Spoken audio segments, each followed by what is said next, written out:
Bismillahirrahmanirrahim. Selamat pagi semuanya. Selamat datang di mata kuliah Filsafat Pendidikan Islam. Alhamdulillah pada kesempatan pagi hari ini kita akan membahas mengenai kurikulum pendidikan Islam dengan subbahasannya mengenai pengertian kurikulum itu sendiri, kemudian bagaimana dasar-dasar kurikulum pendidikan Islam. Selanjutnya yaitu kerangka dasar penyusunan kurikulum pendidikan Islam dan klarifikasi ilmu dalam kurikulum pendidikan Islam. Baiklah, untuk mempersingkat waktu, mari kita simak bersama-sama bagaimana presentasi dari kelompok 12 ini yang akan mempresentasikan mengenai kurikulum pendidikan Islam. Dipersilakan kepada kelompok 12 yang akan mempresentasikannya. Terima kasih. Mangga. Alhamdulillahi wa kafa, wassalatu wassalamu ala nabiyil mustafa, asyhadu an la ilaha illallah wahdahu la syarikalah, wa asyhadu anna muhammadan abduhu wa rasuluh, alladzi la nabiyya wa la rasulahu ba'dah. Baik rekan-rekan sekalian, mari kita dengarkan pembahasan pertama tentang pengertian kurikulum yang akan disampaikan oleh Hanifah Halimatul Qalbiyah. Baik, bismillahirrahmanirrahim. Di sini saya akan menjelaskan tentang pengertian kurikulum dalam pendidikan Islam. Istilah kurikulum sudah dikenal dalam dunia pendidikan dan merupakan istilah yang tidak asing lagi. Kurikulum berasal dari bahasa Yunani, yaitu curir artinya pelari dan curure yang berarti tempat berpacu. Jadi istilah kurikulum ini berasal dari dunia olahraga yang mengandung pengertian suatu jarak yang harus ditempuh oleh pelari dari garis start hingga garis finish.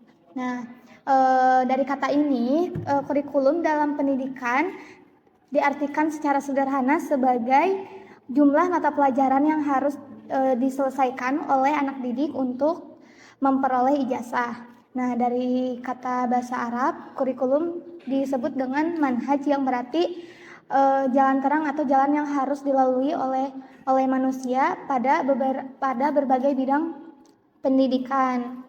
Nah, kata manhaj ini sebagaimana yang terdapat dalam Kamus Al-Tarbiyah disebutkan bahwa seperangkat perencanaan dan media yang dijadikan acuan oleh lembaga pendidikan dalam mewujudkan tujuan-tujuan pendidikan. Dari definisi-definisi yang dikemukakan oleh para ahli, salah satunya oleh Zaki Darajat yang mengatakan bahwa kurikulum sebagai suatu program yang direncanakan dalam bidang pendidikan dan dilaksanakan untuk mencapai sejumlah tujuan pendidikan tertentu. Nah, adapun pengertian dari kurikulum pendidikan Islam adalah bahan-bahan yang berupa kegiatan, pengetahuan, dan pengalaman yang sengaja dan sistematis diberikan kepada siswa untuk mencapai tujuan pendidikan.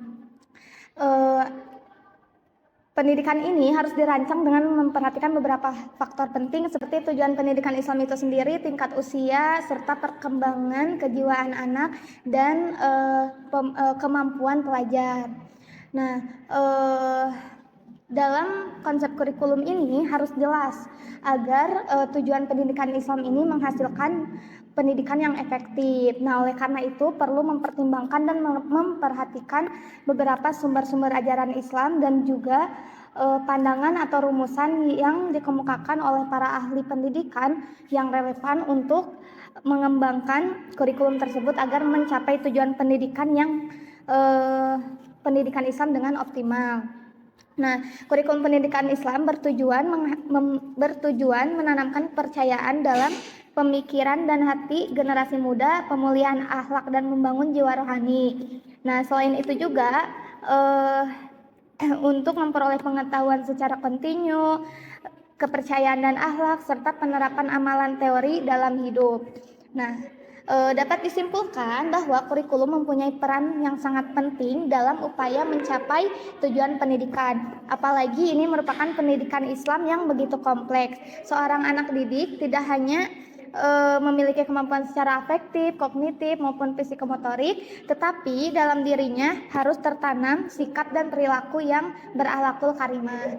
Mungkin materi yang bisa saya sampaikan cukup sekian. Baik rekan-rekan sekalian, kita masuk pada pembahasan yang kedua, mengenai dasar kurikulum pendidikan Islam yang akan disampaikan oleh Eli Setiawati. Ya, mengenai dasar kurikulum pendidikan, setidaknya ada 4 yang menjadi dasar kurikulum pendidikan agama Islam. Yang pertama yaitu dasar agama, yang dimana dasar ini menjadi ruh dan target tertinggi dalam kurikulum yang mana didasarkan pada Al-Quran dan As-Sunnah, dan juga bersumber pada sumber-sumber yang bersifat furu'. Kemudian yang kedua, dasar kurikulum pendidikan Islam itu ada dasar falsafah, yang dimana dasar falsafah ini memberikan pedoman bagi tujuan pendidikan Islam secara filosofis, sehingga tujuan, isi maupun organisasi kurikulum mengandung suatu kebenaran dan pandangan hidup dalam bentuk nilai-nilai yang diyakini sebagai suatu kebenaran. Nah, yang ketiga ada dasar psikologis, yang dimana dengan dasar psikologis ini kurikulum itu harus sesuai dengan perkembangan psikis peserta didik dan sesuai dengan tahap kematangan dan bakatnya.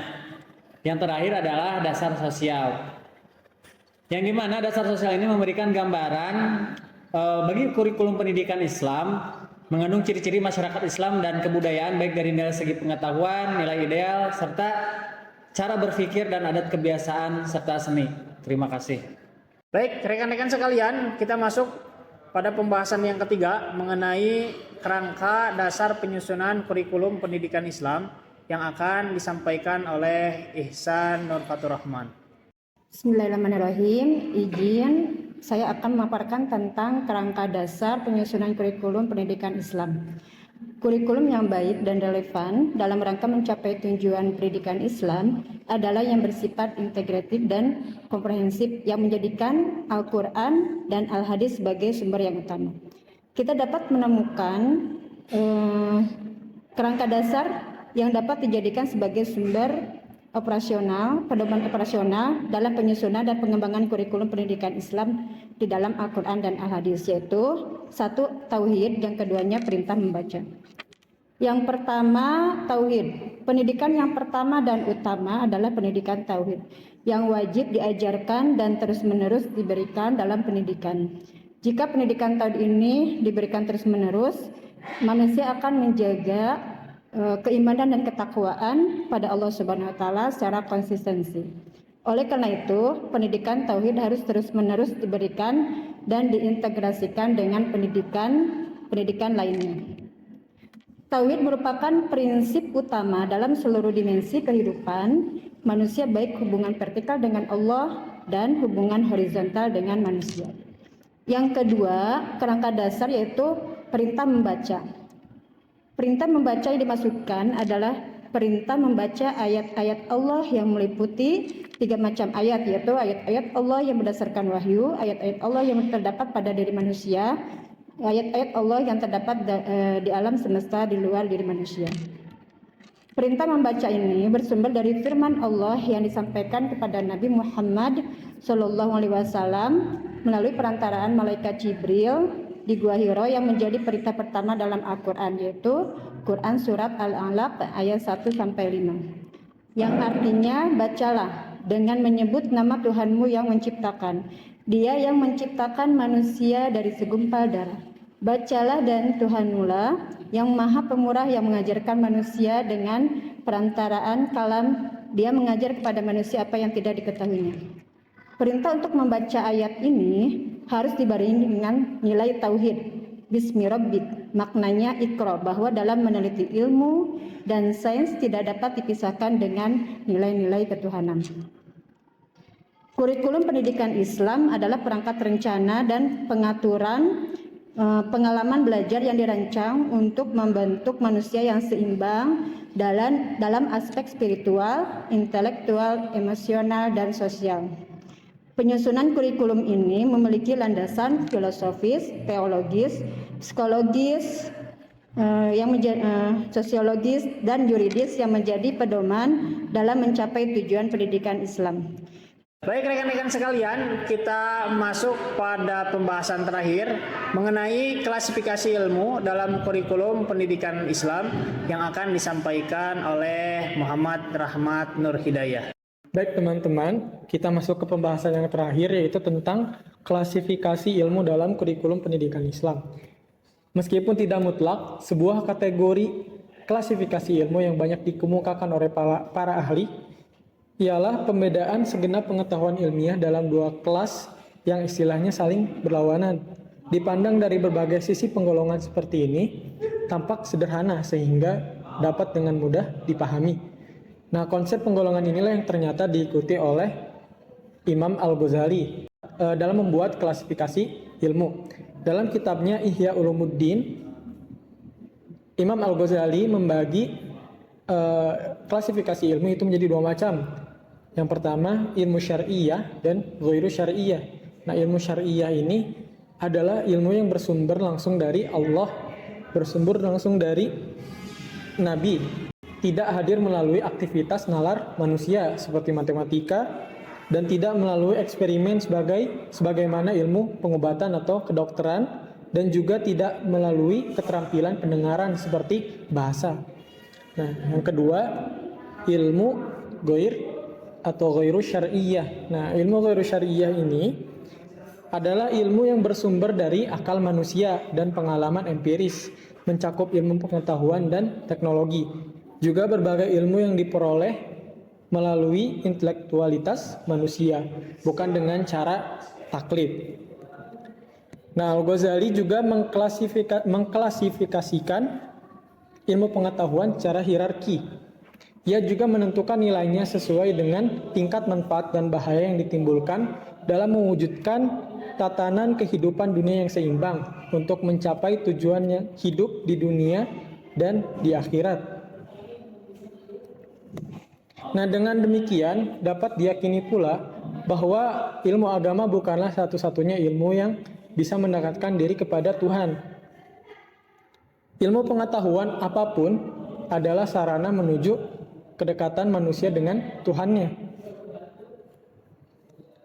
Jika sejak dini menyadari bahwa eksistensi ilmu tersebut di dunia menuntutnya untuk berorientasi kepada kehidupan di akhirat. Mungkin itu saja yang dapat saya sampaikan. Terima kasih. Baik rekan-rekan sekalian, hanya itu saja yang dapat kami sampaikan. Terima kasih atas perhatiannya. Wassalamualaikum warahmatullahi wabarakatuh.